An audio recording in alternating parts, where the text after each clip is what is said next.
자, 오늘 10월 12일 말씀의 실제 함께 읽겠습니다. 도덕적 탁월함.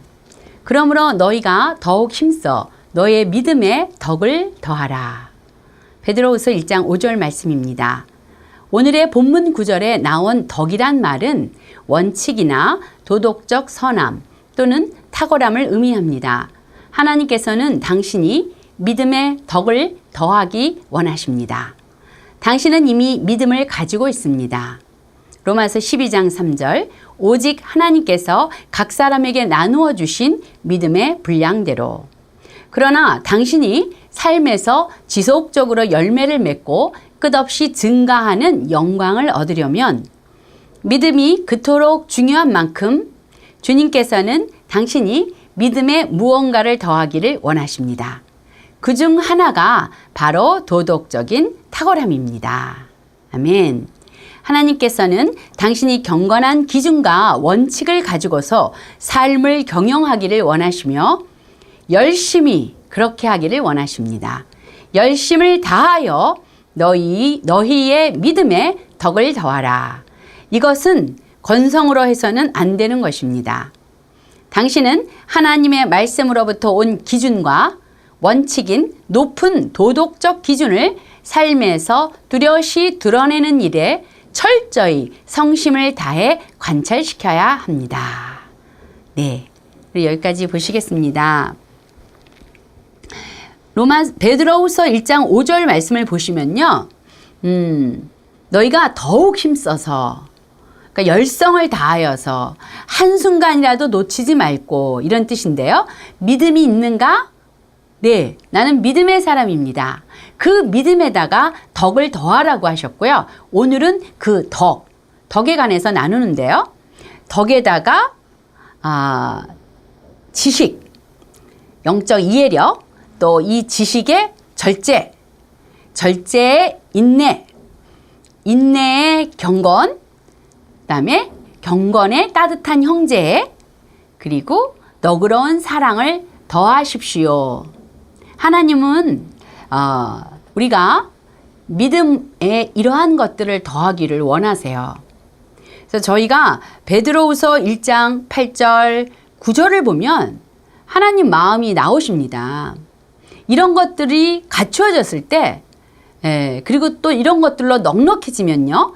여러분은 우리 주 예수 그리스도를 아는 일에 게으르거나 열매를 맺지 못하는 그런 사람이 되지 않는다는 것이죠.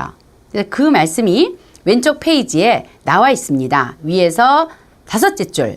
당신이 삶에서 지속적으로 열매를 맺고 끝없이 증가하는 영광을 얻으려면 믿음이 그토록 중요합니까? 좋습니다. 근데 믿음에 덕을 더하세요. 라고 말씀하셨어요. 도덕적인 탁월함. 네. 우리가 종종, 예배에 늦을까봐, 신호를 지키지 않거나, 그러다가 교통 법규를 어기다가 어려운 일을 당하기도 합니다. 그런 가운데 나는 예배 드리기 위해서, 그렇게 했어. 라고 하는 것은 어린아이일 때는, 네. 그렇지만 우리가 이 믿음의 삶 속에 도덕적인 탁월함들이 갖춰져야 합니다.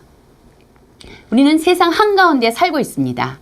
그들이 우리를 통하여서 우리가 말하고 또 우리가 행동할 때마다 예수가 지혜가 되도록 하여야 그런 가운데 정말 사람들이 예수님을 만날 수 있게 되죠. 근데 우리가 믿음이라는 이름 아래 정말 세상 사람들보다 못한 그런 태도들, 그런 중심들로 인하여서 어려움을 당할 때가 있고 또 복음을 가로막을 때가 있습니다. 사업을 할 때라든가 또는 영업을 할 때 정말 복음을 전하고 싶어서 열렬하게 복음을 전하면서 나의 물건을 팔 때 그 물건의 하자가 의도적으로 있음에도 불구하고 감추고 판다거나 이런 행동들도 포함이 되겠죠. 그럴 때 우리는 우리 삶에서 지속적으로 열매 맺을 수 없습니다.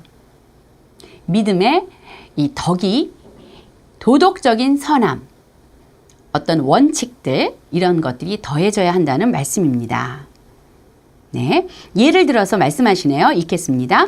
예를 들어 성경은 예수님께서 늘 하시던 대로 하나님의 집인 회당에 가셨다고 말씀합니다. 이것이 당신의 기준입니까? 당신에게는 교회에 갈 시간이 되면 교회에 가는 원칙과 습관이 있습니까? 아니면 오로지 편의대로 하십니까? 어떤 사람들은 기분이 내킬 때에만 교회에 갑니다. 그들은 기준이 없습니다. 도덕적인 탁월함이 부족한 것입니다. 그러나 예수님께서 회당에 가시는 것이 늘 하시던 일이었습니다. 당신도 삶에서 이러한 것들을 훈련해야 합니다. 교회에 갈 시간이 되면 교회에 가야 합니다. 상황이 어떠하든지 그렇게 하는 것이 옳은 일이기 때문입니다. 네. 또한 확실히 기도하며 말씀을 공부하는 프로그램과 스케줄을 가지십시오. 하고 싶을 때만 하거나 우연하게 또는 막연하게 하지 마십시오. 기도하고 말씀을 공부하는 것이 하루의 일과 가운데 소중하고 규칙적인 시간이 되게 하십시오. 훈련하기로 마음을 먹으십시오. 이것은 매우 효과적이고 성공적이며 지속적으로 열매 맺는 삶을 위해 꼭 필요한 전제 조건입니다. 네, 훈련하라고 말씀하십니다. 더욱 힘써라고 말씀하십니다. 우리는 믿음이 있는 자입니다. 믿음에 덕을 더하여야 우리는 지속적으로 열매 맺습니다. 여기서 두 가지 예, 누가복음 4장 16절 보니까 예수님이 늘 하시던 대로 하나님의 집인 회당에 가셨어요.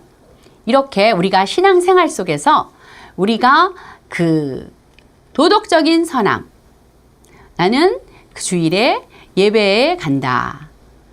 또 시간을 지켜서 간다. 그런 그 규칙들이 우리가 더 발전할 수 있게 한다는 것이죠. 예를 들면 또 여기서 또 하나의 예는요. 나는 오늘부터 주님과 교제하는 시간을 가질 거야 라고 작정을 했는데 기도하고 말씀을 하는 시간을 가졌었는데 무슨 일이 있기 때문에 또 뒤로 미루고 하는 것이 아니라 여기서 덕을 더한다는 것은 도덕적인 탁월함, 도덕적인 선함. 나는 주님과 약속을 지켰기 때문에 우선순위를 절대로 양보하지 않을 거야 하면서 우리의 의지를 발휘하는 거죠. 기도하고 말씀 공부하는 것을 하루 일과 중에 가장 소중히 여기고 규칙적인 시간이 되도록 훈련하는 거죠. 그런 과정을 통하여서 정말 우리가 지속적으로 성공적인 열매를 맺게 됩니다. 그래서 믿음이 다야 라고 하면서 저희가 합리화를 한다거나 내가 세운 주님과의 약속을 그대로 무너뜨린다거나 또 금식을 하기로 했는데 그냥 다음날 하기로 한다거나 이러한 태도들이 우리의 속사람이 강건히 세워지는데 방해가 됩니다. 그래서 하나님께서는 말씀하셨어요. 힘써라. 열심을 다해서 심지어는 한순간도 놓치지 말고 너의 믿음에다 덕을 더하려고 훈련하라 라고 말씀하십니다. 참고 성경 말씀이 나오는데요. 영어 말실에서는 에베소서 5장 8절에서 11절 말씀을 소개해 주셨습니다. 그것을 읽겠습니다. 여러분이 전에는 어둠이었으나 지금은 주님 안에서 빛입니다. 빛의 자녀답게 사십시오. 빛의 열매는 모든 선과 의와 진실에 있습니다. 주님께서 기뻐하시는 일이 무엇인지를 분별하십시오. 여러분은 열매 없는 어둠의 일에 끼어들지 말고 오히려 그것을 폭로하십시오. 네, 우리 함께 기도하시겠습니다. 사랑하는 아버지, 저의 믿음에 풍부하게 공급되는 도덕적인 선함과 탁월함의 중요성을 보여주셔서 감사합니다. 제 안에서 일하시는 탁월한 영은 제 삶의 훈련과 안정을 가져다 주어 저를 부지런하게 만들어 열매를 맺고 생산적으로 만듭니다.